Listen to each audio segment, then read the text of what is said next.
Vous êtes nombreux à choisir Walfadjri pour vous informer. Bonsoir et bienvenue dans ce journal de 20h. Au sommaire, l'affaire Cheikh Bamba Dièye risque de diviser l'Assemblée nationale en deux camps. Si les députés de la majorité déplorent les propos portés sur les magistrats par les leaders du FSDBJ, d'autres comme Serigne Mansour Sy Djamil dénoncent une justice à double vitesse. Le président de l'Union des magistrats du Sénégal réclame plutôt des sanctions comme ceux qui insultent contre les magistrats. Mais Souleymane Teliko estime que ses collègues ont aussi leur part de responsabilité dans la rupture de confiance entre la justice et les justiciables. Il a à se conformer à leur serment. Et puis, les actes mystiques et sataniques devenus fréquents dans le pays inquiètent les religieux. C'est le cas à Fatick où des membres du Dara Kennaliala ont organisé une journée de prière. Pour eux, combattre ces pratiques doit être l'affaire de tous. Le développement de tous ces titres, c'est dans un instant.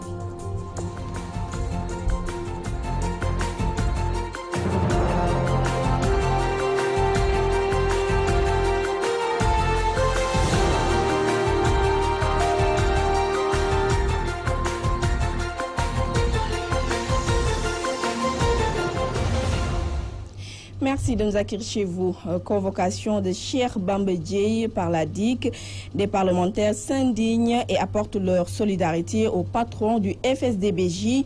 En marge d'un panel organisé par ses partisans, le député Serigne Mansour Sy Djamil a dénoncé une justice à double vitesse. Le voici au micro des Satines. Bamba Dièye, c'est un parlementaire comme moi, il a toute ma solidarité. Il est libre, Cheikh Bamba Dièye, d'exprimer dans la liberté d'opinion, d'exprimer ce qu'il pense. Tous les jours, je suis parlementaire, il me traîne dans la boue. Je suis parlementaire, j'ai un statut religieux. Il y a des milliers de gens qui sont derrière moi. Mais dans l'entourage immédiat du président de la République, je suis traîné dans la boue par affabulation et par mensonge.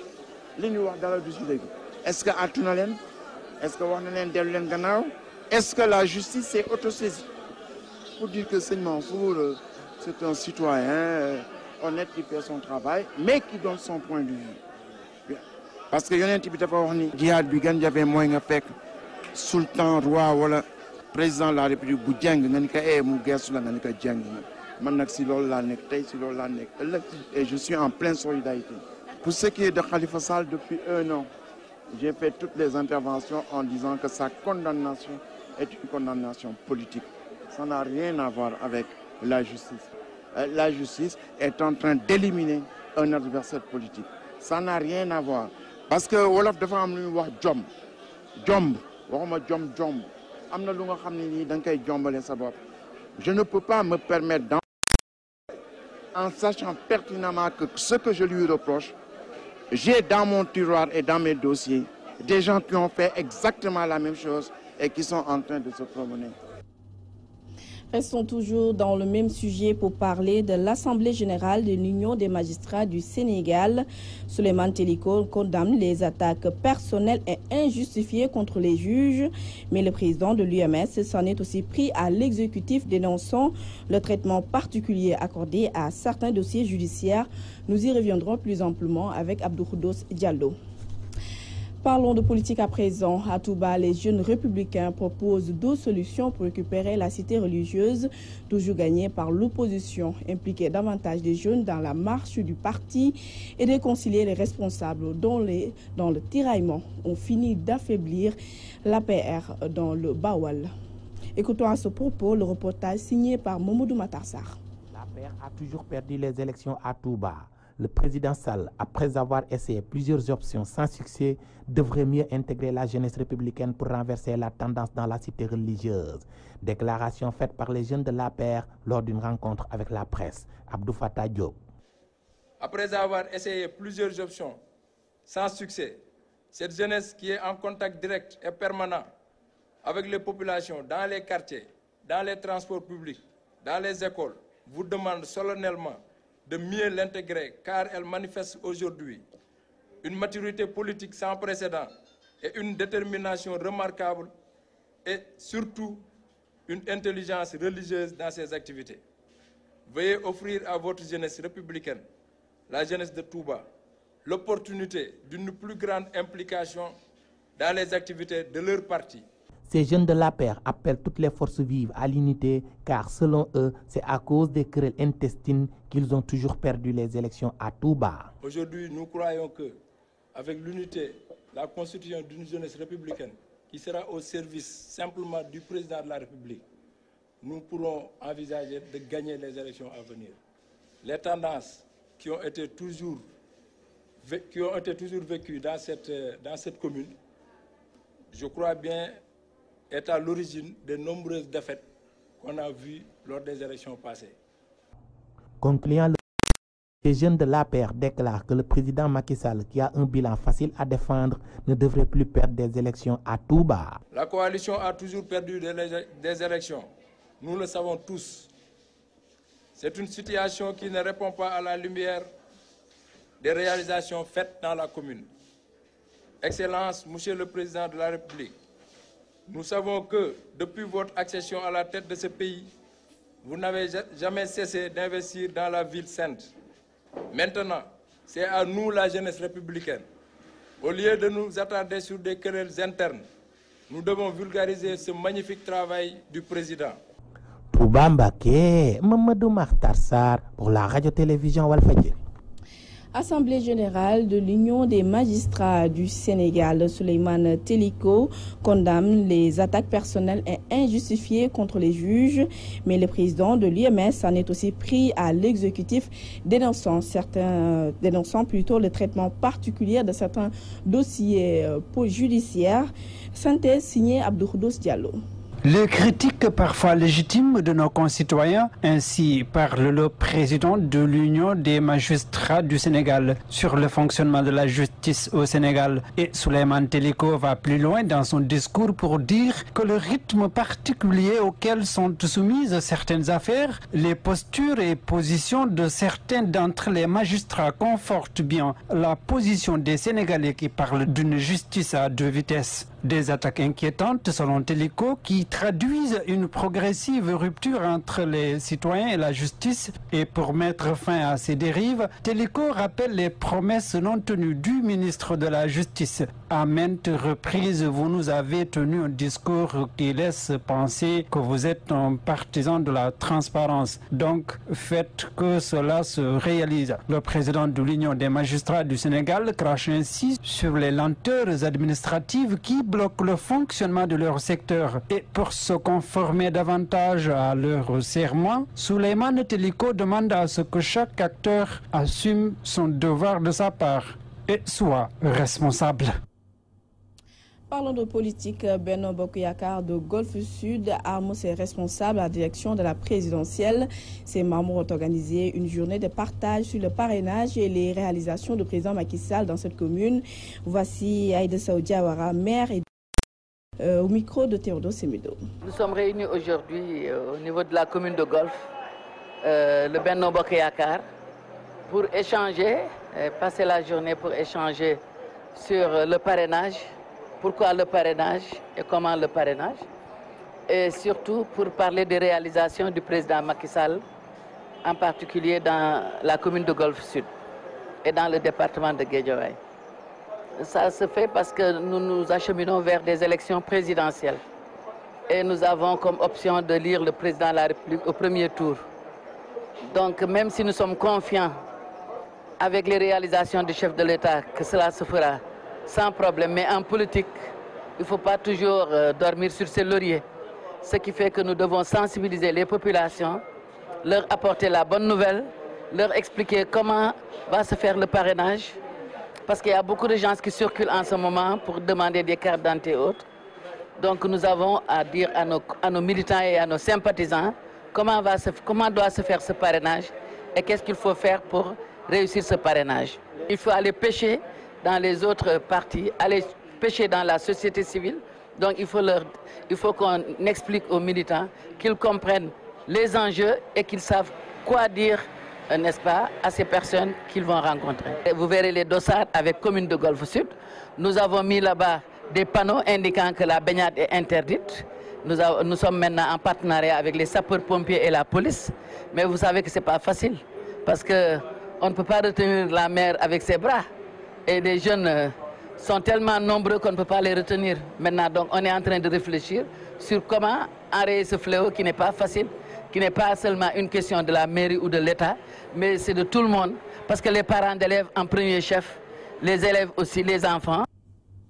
Quittons Dakar pour Saint-Louis où le mouvement MAD a pris l'option d'assister des femmes de Diamaguène HLM Léona. Le mouvement pour la synergie des actions et le développement veut mieux organiser ces femmes pour pouvoir contribuer à la lutte contre la pauvreté. Voici le porte-parole du mouvement Mohamed Lamine Baye, interrogé par Gabriel Barbier. Le 15 mars, c'est une activité principale du mouvement pour la synergie des actions de développement, un mouvement né le 8 avril dernier, mais qui en 100 jours a su déployer toute la communauté saint-louisienne, particulièrement à Diamaguène et aux HLM, pour fédérer autour d'actions communautaires et citoyennes. C'est un mouvement citoyen, certes, communautaire, certes, mais politique, engagé politiquement et qui va jouer sensiblement et très fortement lors des scrutins prochains, Inch'Allah. Et ça, c'est pour vous dire que le mouvement a su fédérer autour des femmes, autour des jeunes, autour des plus âgés, pour permettre à tout un chacun de se retrouver derrière une dynamique seule, unique et unitaire.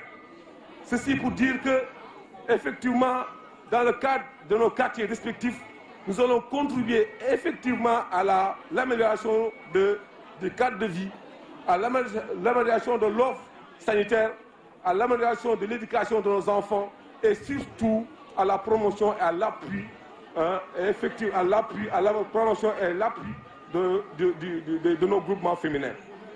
Nos groupements féminins ici réunis donc ce soir vont recevoir du mouvement un appui financier, mais également tout ce type d'accompagnement, à savoir des caisses, des outils également de suivi, de contrôle financier pour leur permettre de pérenniser leurs activités. C'est des caisses qui sont bien organisées. On a pu fédérer autour de 25 groupements qui sont réunis aujourd'hui ici et qui vont recevoir un financement, une contribution du mouvement pour la synergie et qui va les suivre, va les appuyer pour qu'elles soient autonomes dans les activités génératrices de revenus. Pékin Ouest, les commerçants du marché Mamdiara sont toujours sur le pied de guerre et risquent de se retrouver au chômage avec le passage du train express régional. Le maire Pape Gorgui-Ndong est au banc des accusés, suivant ce vox pop réalisé par Théodore Semedo. On ne peut pas rester, nous sommes des pères de famille, on ne peut pas rester comme ça. Prendre notre place sans nous donner une suite, c'est pas normal. Nous sommes depuis 27 ans ici. Depuis 27 ans, nous sommes ici. On nous a dit qu'on nous donne de 200 000, 300 000. Vous aurez constaté que cette somme ne nous suffit pas. On n'a vu personne. On n'a vu personne. Seulement le préfet et les caterpillars qui ont venu déguerpir nos places. On n'a pas vu de maire, je vous ai dit. On n'a pas vu de maire du tout. On n'a rien vu. C'est Pape Gorgui-Ndong, il paraît. On n'a pas vu de maire. Personne ne nous a aidés. Alors que nous sommes avec le président depuis le début. On va manifester. L'élection, on ne va pas aller à la paire, c'est tout. Oui, il faut qu'on nous recase. Oui. Ouais, nous voulons recasement. Nous voulons qu'on nous recase. Parce que les 300 000, 200 000, étant père de famille, si on te donne 200 000, tu vas tout manger. Oui, 200 000 ne peut rien faire. Les places, ça coûte 50 000 à 75 000 francs. 150 000 francs. On ne peut pas louer une place à 150 000 francs. Alors qu'on te donne 200 000 à 300 000. C'est pas sérieux, c'est pas normal.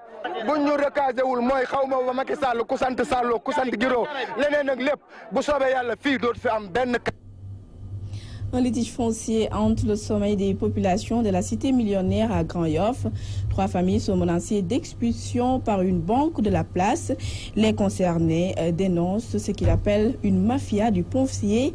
Bati Diouf, le porte-parole des habitants, est interrogé par Momo Didier.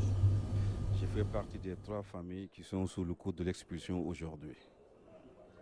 Je représente la famille Diagne qui est concernée par l'expulsion qui s'est passée le 11 juillet à la cité millionnaire. Nous sommes 3 familles dans cette situation aujourd'hui. Il se trouve qu'en 1977, nos parents ont acheté des terrains nus qu'ils ont construits avec cotisation en 1978. Et la vente a été faite auprès de la famille, auprès d'Abdoulaye Ndoye, qui était représenté par Gorombo, qui avait la procuration de vente. auprès du cabinet Maître Senghor. Et au moment de la vente, il était bien dit que Goromo devait s'occuper de toutes les formalités pour l'immatriculation jusqu'au titre foncier, ce qui n'a jamais été fait jusqu'à aujourd'hui. Et en 92, Goromo, Abdoulaye Ndoye décède. L'année suivante, c'est Goromo qui décède. Les familles en ont profité pour mettre à jour les titres fonciers qui restaient. Et là où est le paradoxe, ils ont été récupérés en 99, 14 titres fonciers auprès du cabinet Maître Senghor. Donc, nous pouvons dire là une complicité. Et aujourd'hui, les trois familles, Diagne, Diouf et Tchané, sont sous le coup d'une expulsion parce que les maisons ont été achetées par un monsieur X qui a besoin aujourd'hui de ces maisons et qui nous menace d'expulsion par la voie judiciaire. Aujourd'hui, on est dépourvu de solutions parce que nous n'avons pas de titre foncier. Et la loi sénégalaise dit que pour valoir de propriété, il faut que la maison soit à ton nom. Et malheureusement, bien qu'on a acheté, qu'on a construit et que tous les documents prouvent que c'est nous, les acheteurs, c'est nous qui avons construit, nous n'avons pas ce fameux titre foncier. Parlons de religion à présent. Des membres du Dara Kenal Yalla ont organisé une journée de prière à Nyos-Mons. C'est dans le département de Fatick pour combattre les actes mystiques et sataniques dans le pays. Bonne pluviométrie ont été formulées dans cette rencontre qu'a assisté Al-Hassan Ba. Pour contrecarrer tout acte mystique dans le Sénégal, les membres de Dara Kenal Yalla ont organisé une journée de prière à Ndiosmone dans la région de Fatick pour, disent-ils, blinder le pays pendant 12 mois. Censurer, c'est un terme que Dara Kenal Yalla utilise souvent, mais c'est pour en fait contrecarrer tout acte mystique, donc tout ce qui n'est pas naturel.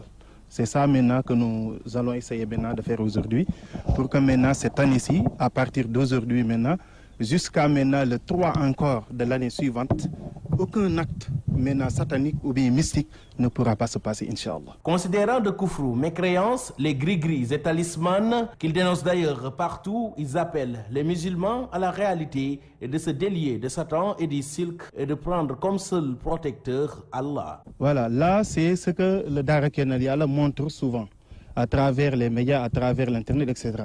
Ça c'est le shirk. C'est-à-dire que ce sont des actes d'association. Ça témoigne que l'individu qui utilise cela ne prend pas Allah comme protecteur, mais il prend les djinns et les talimas comme ça, là, comme protecteur. Donc ça, c'est un acte maintenant de koufr. Nous allons essayer d'appeler les gens maintenant à la vérité. La vérité maintenant, c'est quoi? C'est de nier tout cela. Cela ne peut rien faire si vous êtes avec Dieu. Donc là, il faut le montrer. Donc les saltigués sont dans l'autre voie. Donc c'est pourquoi nous allons essayer maintenant de répondre à l'appel d'Allah, comme il le dit dans le Coran. Donc, ces gris-gris-là et autres-là qui se cassent derrière, ça ne peut nuire que celui qui n'est pas avec Allah. C'est-à-dire celui qui choisit Allah comme protecteur n'a pas peur de ces choses-là. Le Dara Kenal Yalla au front depuis belle lurette contre ces pratiques mystiques que font certains musulmans a ciblé le Sénégal et la Gambie pour une campagne de sensibilisation. À noter aussi que lors de cette journée, des prières pour une bonne saison des pluies ont été formulées. Ndiosmone, Al-Hassan Ba, Walfadjri. Bref survol de l'actualité nous amène en Indonésie où un séisme a fait 37 morts et 52 blessés. Le bilan est provisoire. En Suisse, 20 personnes ont perdu la vie dans un accident d'avion. Et en Argentine, des milliers de manifestants s'opposent contre la légalisation de l'avortement. Et enfin, au Soudan du Sud, où les belligérants ont signé un accord avec le pouvoir, un récit signé Aïcha Diadiahate.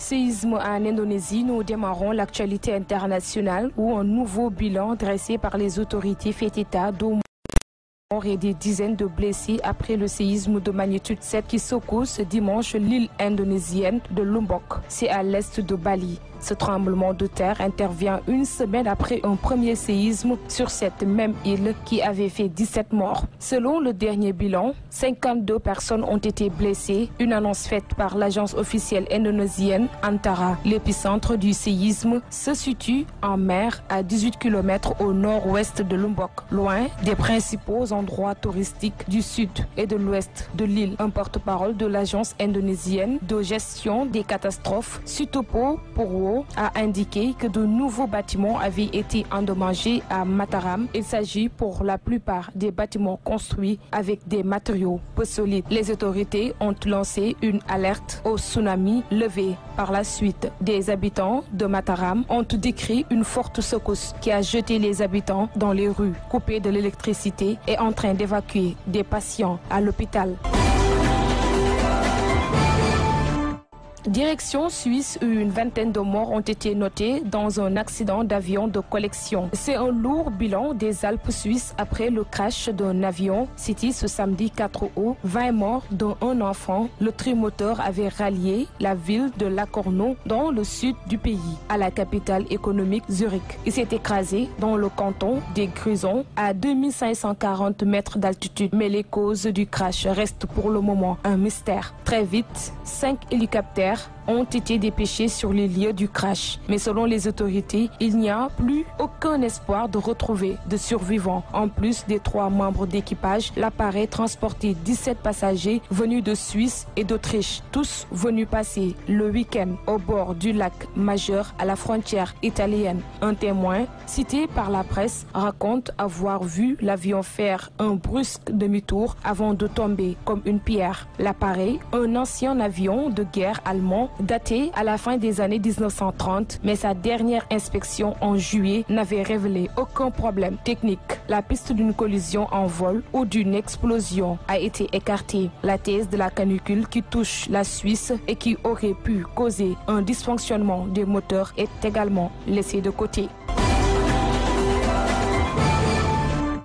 Argentine, des milliers de manifestants contre la légalisation de l'avortement. Des milliers de fidèles convoqués par les églises évangéliques d'Argentine ont manifesté ce samedi à Buenos Aires contre le projet de légalisation de l'avortement qui doit être examiné par les églises évangéliques ont occupé le devant de la scène dans ce mouvement en appelant à manifester dans le centre de la capitale sous le mot d'ordre « Sauvons les 2 vies, celle de l'enfant à naître et celle de la mère ». Dans le pays du pape François, où le catholicisme est la majorité, de nombreuses paroisses de l'église catholique se sont jointes au rassemblement. L'avortement est une pratique criminelle et non une politique de santé, comme on essaie de le faire, ont déclaré les organisateurs de la manifestation, rejetant l'un des arguments des partisans de la légalisation, selon lequel c'est la clandestinité de cette pratique qui provoque chaque année la mort de dizaines de femmes. Ce projet de loi, qui doit être examiné par les sénateurs à partir de ce mercredi, autorise l'IVG jusqu'à 14 semaines de grossesse et prévoit sa gratuité dans tous les centres de santé du pays. Le Sénat, plus conservateur que la Chambre des députés, qui a déjà voté le projet de loi, semble s'orienter vers un rejet du texte. En Afrique, pour terminer, plus précisément au Soudan du Sud, avec le gouvernement et les rebelles du pays qui ont signé ce dimanche à Khartoum un accord sur le partage du pouvoir. Une initiative qui vise à mettre fin à la guerre civile meurtrière ravageant le plus jeune pays du monde. Le président Salva Kiir et son rival, le chef rebelle Riek Machar, ont signé l'accord à Khartoum, la capitale du Soudan voisin. En vertu de l'accord, Riek Machar a intégré un gouvernement d'unité nationale et devenir premier vice-président. Il était déjà le vice-président de Salva Kiir, qui l'a accusé en 2013 de fomenter un coup d'État contre lui, plongeant le Soudan du Sud dans une guerre civile meurtrière. L'accord a été signé en présence du président soudanais Omar el-Bashir et ses homologues du Kenya, d'Ouganda et de Djibouti, alors que plusieurs diplomates étrangers étaient également présents. Pour rappel, Riek Machar et Salva Kiir sont déjà convenus d'instaurer un cessez-le-feu permanent et de retirer les troupes des zones urbaines. Les 2 camps avaient signé le 25 juillet un accord préliminaire sur le partage du pouvoir et pour parachever ce processus, les négociations vont se poursuivre jusqu'à la signature d'un accord de paix définitif. Ensuite, les belligérants auront 3 mois pour former un gouvernement de transition qui sera au pouvoir dans le pays pour une durée de 36 mois.